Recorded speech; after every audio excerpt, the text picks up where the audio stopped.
Did you know your kidneys do most of their healing work while you sleep? Yes, it's true. While resting at night, your kidneys are busy repairing tissue, balancing fluids, and clearing toxins. But here's the catch. Certain bedtime habits can either support this process or silently make things worse, especially if you're living with chronic kidney disease or high creatinine. Many people focus only on diet or medication to manage creatinine levels, overlooking the crucial role of nightly routines. Late-night eating, poor sleep timing, or even how you wind down before bed could be quietly overworking your kidneys without you realizing it. So, in today's video, we'll uncover the top 6 bedtime habits to lower creatinine and protect your kidneys naturally. You'll learn not only what to do, but also how to build these habits, how to overcome common obstacles that make them hard to follow, and what mistakes you may be making without realizing it. So, let's dive in. And, without any delay, let's begin with the one habit that silently controls everything from your blood pressure to your kidney filtration. That is, managing your sleep schedule. You may not realize it, but going to bed too late or at inconsistent hours can slowly throw your kidneys off balance. So, how and when you sleep really does matter, especially if you're trying to lower creatinine levels. Let's find out. Your body follows a 24-hour internal clock called the circadian rhythm. This rhythm isn't just about when you feel sleepy or awake. It regulates vital functions like hormone release, blood pressure, digestion, immune activity, and kidney performance. Your kidneys don't work the same way throughout the day. They are influenced by the body's clock, which determines when waste is filtered, when fluid is balanced, and when certain hormones like renin and aldosterone are released to help regulate blood pressure. Now here's where it gets even more important. The most restorative phase of sleep, which is when your body repairs itself, occurs between 10 p.m. and 2 a.m. During this period, the body lowers inflammation, removes metabolic waste, balances fluid and electrolytes, and supports immune repair. All of these are essential for kidney health. If you're staying awake during this window, whether due to screen time, work, or stress, you miss out on this crucial healing phase. This makes your kidneys function under more strain than necessary. Over time, this can lead to higher levels of creatinine in your blood, signaling that the kidneys aren't filtering as efficiently as they should. So what's the ideal bedtime?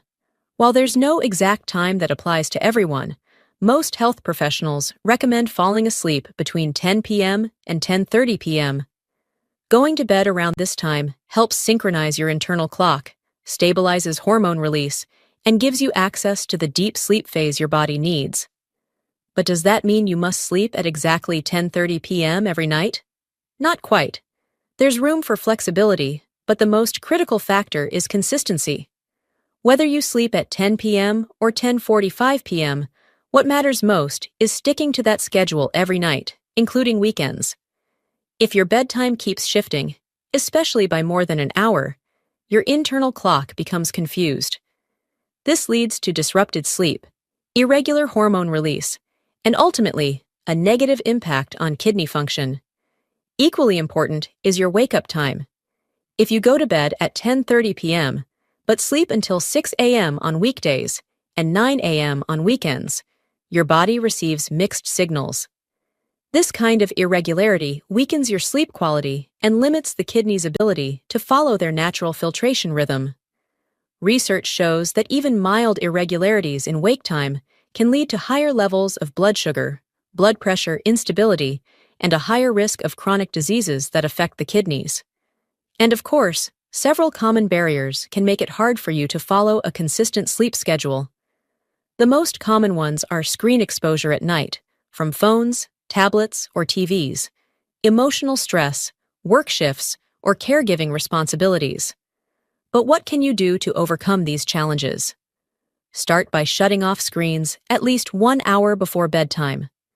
Replace scrolling or watching TV with calming routines like reading a book, listening to soft music, or practicing light stretching. If emotional stress is keeping you up, create a mental wind-down routine. Write in a journal, practice deep breathing, or use guided relaxation techniques. If shift work is part of your life, try to create a consistent sleep window, even if it's during daytime hours. Use blackout curtains and stick to a set schedule as closely as possible. Your body responds more to regularity than to daylight alone. Now let's make this even more practical. Aim to fall asleep between 10 p.m. and 10:30 p.m. and wake up at the same time every morning, even on weekends. Don't rely on sleep medications unless prescribed for short-term use and monitored by your doctor, especially if you have high blood pressure or kidney disease. Also, don't try to catch up on weekends because this disrupts your internal rhythm and makes Monday mornings even harder. Now that your sleep schedule is on the right track, the next habit is just as important, which is avoid eating high-sodium and high-protein foods before bed. These late-night choices may seem harmless, but they quietly raise blood pressure and increase the workload on your kidneys during their repair time. Making a few adjustments in your evening meals can make a big difference. Here's why it matters. When you eat high-sodium foods like salty snacks, processed meats, or cheese before bed, your body holds on to more water to dilute the extra salt. This leads to fluid retention, increased blood pressure, and a heavier filtration load for your kidneys overnight. Similarly, eating a heavy, high-protein meal late in the evening forces your kidneys to work harder to break down waste byproducts like urea and creatinine. And that is the time when these waste products should be entering their nightly repair phase. This combination can disturb sleep, spike nighttime blood pressure, and prevent your kidneys from fully recovering. If repeated regularly, it may contribute to gradually rising creatinine levels over time. So, what's the solution? The first step is timing. Try to finish dinner at least 2 to 3 hours before going to bed. This gives your body time to digest the meal and reduces the nighttime workload for your kidneys. The second step is choosing kidney-friendly evening meals. Think of meals that are light, low in salt, and moderate in protein. For example, steamed vegetables with white rice and a small portion of grilled fish or tofu can be a great option. These types of meals are easier on your kidneys and won't spike your blood pressure at night. But what if you feel hungry closer to bedtime? It's okay to have a small snack, as long as it's gentle on your kidneys. A few slices of apple, a small bowl of berries, or a rice cake with a thin layer of almond butter are all smart options. These snacks are low in potassium, low in sodium, and unlikely to interfere with your sleep or kidney function. Now, let's make the do's and don'ts crystal clear. Eat dinner by 7:30 or 8 p.m. if you're planning to sleep around 10:30 p.m. Choose evening foods that are light, fresh, and low in salt. Avoid meats, eggs, or heavy protein-rich foods late at night, especially in large portions. Don't reach for processed snacks, leftovers, or salty treats just out of habit. And don't rely on cheese, instant noodles, or canned soups in the evening, as these often contain hidden sodium. If you're living with high blood pressure or diabetes, which are two of the main causes of kidney damage, this habit is especially important. Late-night salt and protein can easily make your blood pressure spike or disrupt your blood sugar balance, further straining your kidneys. By choosing your evening meals and snacks carefully, you're not just preventing discomfort or indigestion, but you're actively reducing stress on your kidneys. Once you've cleaned up your evening meals, there's another simple yet powerful habit to add, that is to elevate your legs for 10 to 15 minutes before bed. After a full day of sitting, standing, or walking, your lower body tends to retain fluid. And yes, this fluid buildup, especially in the legs and ankles, can quietly affect your kidneys too. This small step can ease pressure on your kidneys and support better overnight function. Here's why it matters. Throughout the day, gravity pulls fluids down into your lower limbs. This leads to fluid retention, especially if you sit or stand for long hours. When you lie down at night, this fluid gradually shifts back into circulation. If there's too much of it, your heart and kidneys are forced to work harder during the night to manage the volume. That means more pressure, more filtration demand, and less time for your kidneys to rest and repair. By elevating your legs before sleeping, you help redistribute this fluid gently and gradually, which supports better circulation and reduces the strain on your kidneys. So, how should you do it? Lie down on your back about 30 minutes before you plan to sleep and raise your legs above heart level. You can use 2 pillows under your calves, rest your feet against a wall, or even lie on the floor with your legs up on a couch or bed. Try to stay in this position for 10 to 15 minutes, breathing deeply and allowing your body to relax. This simple posture helps improve blood return to the heart, reduces pressure in the veins, and lightens the fluid load that would otherwise burden your kidneys overnight.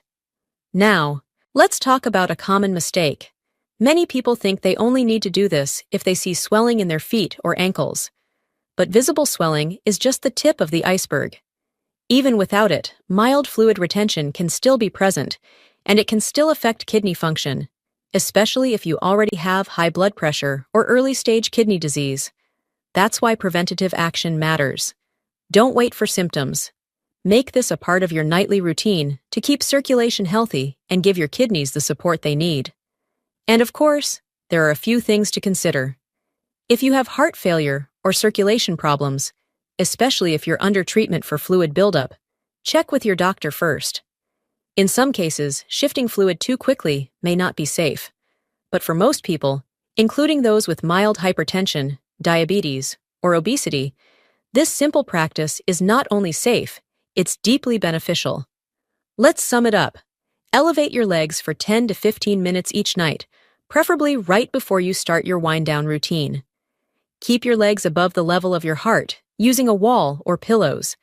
And don't use tight compression bands or socks during this time unless prescribed, as they can interfere with healthy circulation during elevation.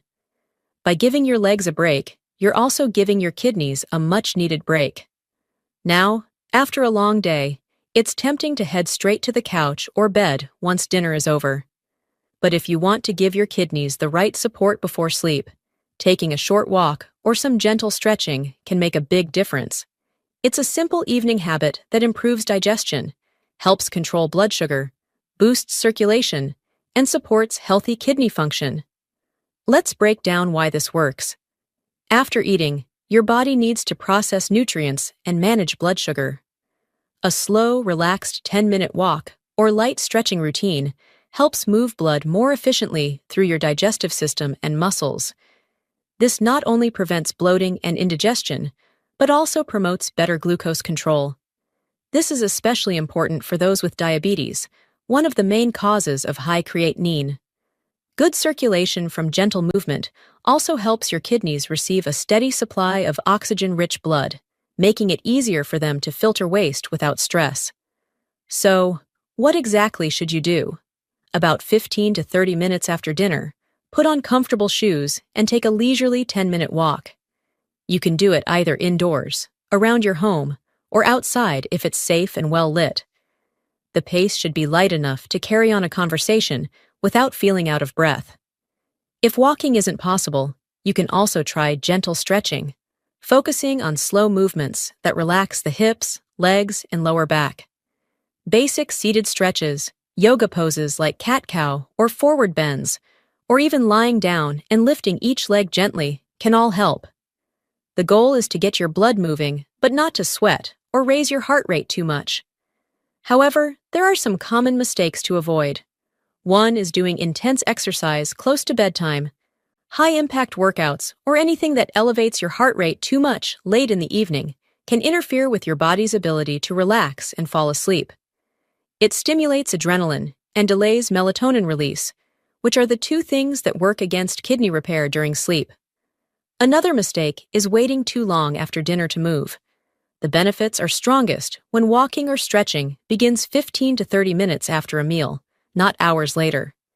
Now, here's something important to consider. If you suffer from balance problems, leg numbness, or diabetic neuropathy, especially at night, you need to be cautious. Choose a safe environment to walk, avoid uneven surfaces, wear non-slip shoes, and if needed, hold on to a support or railing. If walking feels unsafe, stick to seated stretching routines or leg movements on a firm chair or bed. Next, as bedtime approaches, Many people are unsure about one common habit, which is drinking water at night. On one hand, you're told to stay hydrated to support your kidneys. On the other hand, you may be waking up multiple times to urinate, disrupting your sleep. So what's the right approach? The answer lies in finding the right balance or limiting fluids late at night without risking dehydration. Here's why this matters for your kidneys. During the night, your body enters a natural state of repair and detox. But if your bladder fills up too quickly from excess fluids, your sleep gets interrupted, sometimes more than once. These disruptions interfere with the deep sleep your kidneys need to restore themselves. Worse, frequent nighttime urination may be a sign that your kidneys are under stress or unable to concentrate urine properly. This is especially true if you're also dealing with high blood pressure or early kidney dysfunction. So, what should you do? Focus on staying well hydrated during the day, especially between morning and early evening. Aim to drink most of your fluids before 6 or 7 p.m., and then begin to taper off in the evening hours. If you need a drink after dinner, keep it small, like a half glass of water, and avoid chugging large amounts close to bedtime. A good rule of thumb is to stop drinking water or herbal teas 1 to 2 hours before bed, depending on your personal tolerance. This gives your kidneys and bladder enough time to process excess fluid before you lie down. But there are a few common mistakes you'll want to avoid. One is assuming that more water is always better, no matter the time. While staying hydrated is essential, overloading on fluids late at night can overwhelm the kidneys and disrupt your circadian rhythm. Another mistake is thinking herbal teas are exempt. Many people drink multiple cups of chamomile, hibiscus, or other teas before bed. While these are often kidney-friendly, their fluid volume still counts, and they can increase nighttime urination just like water. And finally, skipping water altogether in the evening out of fear is not the answer either. That brings us to a critical point, which is, don't underhydrate. Too little fluid, especially over 24 hours, can increase creatinine levels by making your blood more concentrated. This is why daytime hydration is non-negotiable. If you're not drinking enough water earlier in the day, your body may crave fluids at night. That's a sign to adjust your schedule, not to load up on water before bed. To keep it simple, drink plenty of water in the morning and afternoon. Start tapering fluid intake after 6 p.m., depending on your needs. Don't drink large amounts of water, milk, or herbal tea within 1 to 2 hours of sleep. And don't ignore thirst altogether. Just keep your fluid intake mindful and moderate. This small adjustment supports your kidneys in 2 ways. It prevents unnecessary nighttime strain while maintaining the hydration your body needs to filter toxins smoothly during the day. And finally, after a long, busy day, your body may start to slow down, but your mind often keeps racing. That's where a few minutes of deep breathing or meditation can make all the difference. This isn't just about relaxation, but it's a powerful way to support kidney health. How? By reducing stress hormones, calming your nervous system, and easing inflammation that silently damages kidney tissues over time. When your stress levels remain high, especially at night, your body produces more cortisol and adrenaline. These hormones raise blood pressure, increase heart rate, and worsen insulin resistance. Over time, they can put serious pressure on your kidneys. But just 5 to 10 minutes of deep breathing or guided meditation before bed can reverse that. Slowing your breath naturally lowers cortisol, reduces your blood pressure, calms your heartbeat, and shifts your body into a state of rest and repair, all essential for keeping your creatinine levels under control. So, how can you start this habit without making it complicated? Begin by sitting or lying down in a quiet, dimly lit space. Close your eyes and take slow, deep breaths through your nose for 4 counts and out through your mouth for 6 to 8 counts. Do this gently for 5 to 10 minutes. If your mind wanders, that's okay. Just bring it back to your breath. If you prefer some guidance, choose audio-only meditations or use a meditation app with a dark screen setting and calming pace. You can also try a simple mindfulness technique that focuses your attention on one sensation. This could include the feeling of air entering your nose or your chest rising and falling. But just like any habit, this one comes with its own set of challenges. Distractions are the biggest hurdle, like noise, your phone, or even your thoughts, can pull you away. Another barrier is impatience. People often expect to feel instant calm, and when they don't, they give up. The truth is, the real benefits come with consistency, not perfection. Another mistake is using apps or videos with bright screens, fast music, or too much talking. These can activate your brain instead of relaxing it, especially if they're used right before bed. To overcome these challenges, create a small routine. Turn off screens 15 minutes before meditation. Use blue light filters if you need to glance at your phone. Choose soothing background sounds like rain or soft wind, or no sound at all. If you live in a noisy environment, try using soft earplugs or noise-canceling earbuds. Most importantly, permit yourself to practice without judgment. Even 2 or 3 calm breaths are better than none. The real power of this habit lies in its simplicity. By calming your mind, you calm your body, and your kidneys benefit directly. It's a small pause that delivers big results, night after night. And there you have it. Top 6 powerful bedtime habits that can lower creatinine and support your kidneys without medication. Even if you start with just 1 or 2 of these tonight, you're already making a powerful move toward better kidney health and long-term balance. Now, before we close, let's add one final habit. One that many overlook, yet it may be the most important of all. Take a few minutes before bed to reflect and mentally prepare for tomorrow, and then fully disconnect. Whether it's writing down tomorrow's to-do list, setting a simple intention, or just releasing the stress of the day, this mental habit reduces racing thoughts and lowers cortisol, the stress hormone that silently damages kidney tissue. And once you've done that, put your phone away, dim the lights, and let your body know that it's time to rest, repair, and reset. If you found these tips helpful, be sure to like this video for more easy ways to support kidney health. There's plenty more to come.